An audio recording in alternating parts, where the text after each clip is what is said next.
जय माता दी। मैया आपके जीवन में क्या ब्लेसिंग लाना चाहती है? माँ दुर्गा आपको क्या मैसेज देना चाहती है? चलिए देख लेते हैं। माँ दुर्गा आपको ये कहना चाहती है कि the old must be released so that the new can enter. मुझे लगता है ना कि आप अपने लाइफ में किसी नई चीज़ का इंतज़ार कर रहे हो, नई खुशियों का इंतज़ार कर रहे हो।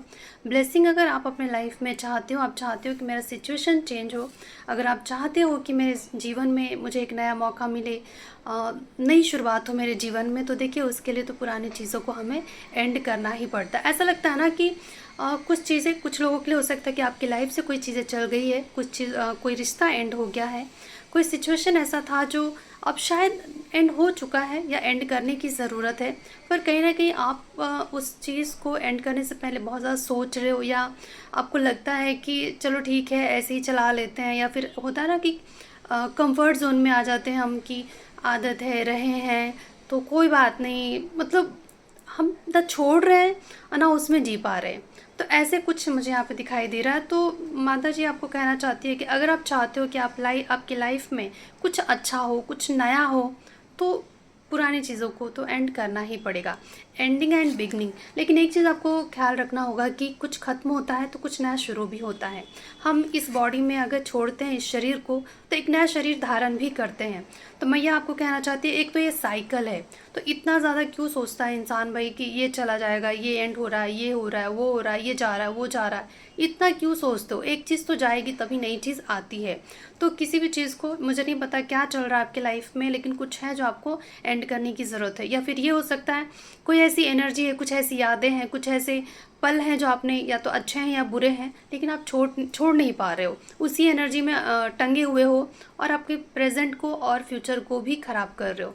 तो ये मैसेज है आपके लिए। और यहाँ पे मुझे ये लगता है कि आपका शरीर भी कहीं ना कहीं इन सिचुएशन की वजह से ख़राब हो रहा है। हेल्थ ख़राब हो सकता है, आपको कोई डिसीज़ हो सकता है।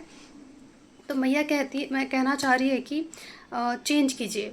जब तक आपके शरीर में, आपके ऑरा में ये एनर्जी रहेगा, तब तक आपको ऐसे ही फंसा के रखेगा, ऐसे ही आपको पीड़ा देता रहेगा। तो उसको रिलीज़ कीजिए, निकालिए अपनी एनर्जी तो दूर कीजिए, अपना ऑरा क्लेंजिंग करवाइए या खुद से कीजिए। और यहाँ पे मुझे ये लगता है कि आपको ना अपने इनर विजडम पे भरोसा करने की ज़रूरत है। आप अपने मन की बात सुनिए। अभी आप अपने मन का नहीं सुन पा रहे हो, ऐसा लग रहा है ना कि सिर्फ और सिर्फ आपका दिमाग बोल रहा है और आप उसी को मन की आवाज़ सुनकर सोचे जा रहे हो और वैसा ही एक्शन ले रहे हो। तो ऐसा नहीं करना है, आपको समझना होगा। यहाँ पे ऐसा लग रहा है you know what to do, आपको पता है आपको क्या करने की ज़रूरत है, लेकिन होता है इंसान खुद को ही बहलाता रहता है, अपने आप को ही बेवकूफ़ बनाता रहता है। और ट्रस्ट योर इनर विजडम, अपने अंदर की आवाज़ को सुनिए, अपने विजडम को सुनिए, भरोसा कीजिए and take appropriate action without delay. और फटाफट एक्शन लेने की ज़रूरत है। ऐसा लगता है ना कुछ ख़त्म करने की ज़रूरत है, किसी चीज़ को एंड करने की ज़रूरत है, कोई एनर्जी रिलीज़ करने की ज़रूरत है, पर आप नहीं कर रहे हो और मैया चाहती है कि करो।